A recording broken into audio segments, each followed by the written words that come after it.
တရားကို2,600,000နဲ့ရန်ကုန်မြို့5 star hotel တခုဖြစ်တဲ့ Lotte Hotel မှာဒီလိုမျိုးကြောက်ပစုံတွေကိုပါအဝါစားလို့ရပြီးတော့အခုလိုမျိုးပင်လယ်စာတွေကိုပါ free flow စားလို့ရမယ့်နေရာလေးရှိရဆိုရင်ရောစိတ်ဝင်စားလားဆိုရင်တော့ယခုဗီဒီယိုလေးကိုအဆုံးထိဆက်လက်စောင့်ကြည့်ပေးပါအောင်နော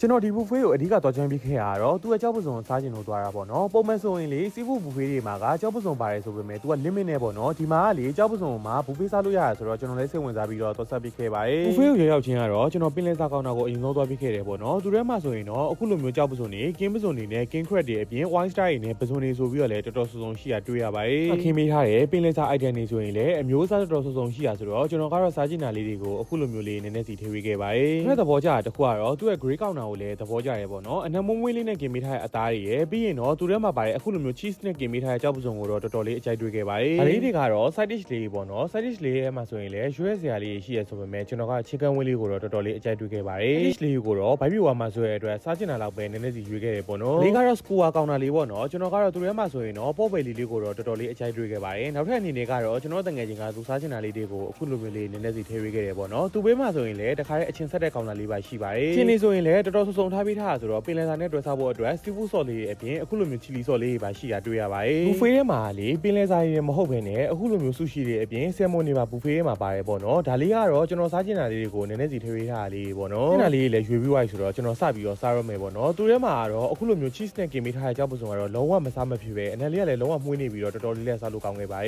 ်တကယ်ပါကျွန်တော် joiner မှန်သွားတယ်လို့ပြောရမယ်ပေါ့နော်သူ့ရဲ့ကြောက်ပစုံကလေလုံးဝအညံ့မွေးနေပြီးတော့ cheese နဲ့กินပေးထားတဲ့ပူပူလောလောလေးဆိုရင်တော့ပို့ပြီးတော့စားလို့ကောင်းတယ်ပေါ့နော်သားလေးဆိုရင်လည်းလုံးဝလက်ပြီးတော့နူးညံ့ပြီးတော့ချိုးနေရပါပဲကျွန်တော်ကတော့သူ့ကို seafood sauce နဲ့တွဲပြီးတော့စားခဲ့ပါတယ်ပူစုံကလေ on ice လုပ်ထားရလဲရှိတယ်ဆိုပေမဲ့ကျွန်တော်ကกินပေးထားတာကိုတော့ပို့ပြီးတော့ highly recommend ပေးပါတယ်ဒီကတော့ကျွန်တော်အပြင်မှာတိတ်ပြီးဝယ်စားလေးမရှိဘူးပေါ့နော်ဒါပေမဲ့ဒီမှာကလေ free flow ရဲ့ထည့်ပေးထားတာဆိုတော့ကျွန်တော်တကယ်ချင်းရွေးထားရတဲ့ကနည်းနည်းလေးမြည်ကြည့်ခဲ့ပါသေးတယ်သူ့ရဲ့အရသာနဲ့တက်ချာတော်တော်လေးကောင်းနေပေါ့နော်ရွေးစရာလေးလည်းတော်တော်စုံစုံလင်းလင်းရှိတာဆိုတော့ကျွန်တော်က sushi လေးလည်းစားကြည့်ဖို့တလည်း recommend ပေးပါသေးတယ်ရင်းကြီးလေးဆိုရင်လည်းအပွားရင်းကြီးပဲလေးလိုက်ထားပြီးတော့အထဲမှာဆိုရင်လည်းအသားတွေအပြည့်နဲ့မလို့ sushi ကြိုက်တဲ့သူတွေအတွက်ဆိုရင်တော့ဒီ san sushi လေးလည်းအကျက်တွေ့မယ်လို့မျှော်လင့်မိပါတယ်လို့ပြောတာမဟုတ်ဒီ buffet မှာဆိုရင်လေပင်လယ်စာတော်တော်စုံစုံရှိရပေါ့နော် skewer လေးထဲမှာဆိုရင်လည်းအခုလိုမျိုးပစုံလေးတွေကိုအခွန်ချွတ်ထားပြီးတော့တေချာလေးกินပေးထားတာလေးတွေရဲ့ပြီးတော့အခုလိုမျိုးပြည်ကြီးငါးကင်လေးရာအစားရှိရပေါ့နော်အဲဆုံးကိုပြောပါဆိုရင်တော့သူ့ရဲ့ပေါ့ပဲလေးကိုတော့တော်တော်လေးအကြိုက်တွေ့ခဲ့ရပေါ့နော်စားလိုက်တဲ့ခါတိုင်းမှာလည်းတော်တော်လေးနဲ့ကိုမှကျွန်တော်က chili sauce တွေနဲ့တွဲပြီးတော့စားခဲ့ပါတယ်ဒီကတော့ dessert counter လေးပေါ့နော် dessert counter လေးမှာဆိုရင်လည်းအခုလိုမျိုးလေးတော်တော်စုံစုံခင်းပေးထားပြီးတော့ကျွန်တော်ကတော့ဒီလိုမျိုး mini cake လေးတွေကိုတော့ပို့ပြီးတော့အကြိုက်တွေ့ခဲ့ပါတယ်လို့ပြောရမဟုတ်ကျွန်တော်ကကိတ်သားဆိုရင်မာနီယာမျိုးမကြိုက်ဘူးပေါ့နော်ဒါပေမဲ့စားကြည့်လိုက်တဲ့အချိန်မှာတော့လုံးဝနူးညံ့ပြီးတော့တက်ချာလေးကလည်းတော်တော်လေးကောင်းနိုင်ဖြစ်တဲ့အတွက်အကယ်၍ကိတ်ကြိုက်တယ်ဆိုရင်တော့ဒီမှာကိတ်လေးတွေလည်းစားကြည့်ခဲ့ပါအောင်နော်အဲ့ဒီအနေနဲ့ဆိုရင်တော့ဒီမှာကကိုရီးယားကောင်တာလေးရယ်ဂျပန်ကောင်တာလေးနဲ့အခုလိုမျိုးရှမ်းဆဆလေးရရဲ့ကောင်တာလေးတွေရယ်ပြီးရင်တော့ကိုကြိုက်တဲ့အသားလှလေးတွေရွေးပြီးတော့ပြုတ်ခိုင်းလို့ရတဲ့ soup station လေးနဲ့အခုလိုမျိုး salad station လေးဆိုပြီးတော့လည်းဒီမှာရှိပါတယ်ကျွန်တော်စားခဲ့တဲ့ package လေးကတော့ဒေါ်လာ60ကိုမှ3600နဲ့မြှောက်တာဆိုတော့တယောက်ကို2,600ကျပြီးတော့အထဲမှာဆိုရင်တော့အခုလိုမျိုးရေခဲမုတ်တွေရယ် soft drink တွေနဲ့ beer တွေလည်း free flow ပါပါသေးတယ်။ကျေ၍နောက်ထပ်$10ထပ်ပေးမယ်ဆိုရင်တော့သူကလေ sparkling wine နဲ့ white wine ကိုလည်း free flow တောက်လို့ရမှာဆိုတော့ဒါလေးကလည်းမစိုးဘူးပြောရမှာပေါ့နော်။ buffet လေးကိုဘလူလူလေး join နေလဲဆိုရင်တော့ကြောက်ပစုံနဲ့ပင်လယ်စာတွေကို buffet အဝစားခြင်းတဲ့သူတွေအတွက်ကတော့ဒါလေးကမစိုးဘူးပေါ့နော်။ပြီးရင်တော့အခုလိုမျိုးကင်ရင်ပြင်ကြည့်ပြီးတော့စားရတဲ့ feeling လေးကလည်းတော်တော်လေးအကျိုက်တွေ့ခဲ့ပါတယ်။ကျွန်တော်သွားခဲ့တဲ့နေရာလေးကတော့ Lotte Hotel ရဲ့ Lassie Restaurant လေးမှာအပတ်စဉ်စနေနေ့တိုင်းကျင်းပပြုလုပ်တဲ့ Saturday brunch seafood buffet လေးကိုတော်ချင်ပြခဲ့ရပဲဖြစ်ပါတယ်။ဒါဆိုရင်တော့ဒီနေ့ vlog လေးကဒီလောက်ပါပဲ။အားလုံးပဲနောက် vlog မှာပြန်လည်ဆုံတွေ့ကြပါမယ်။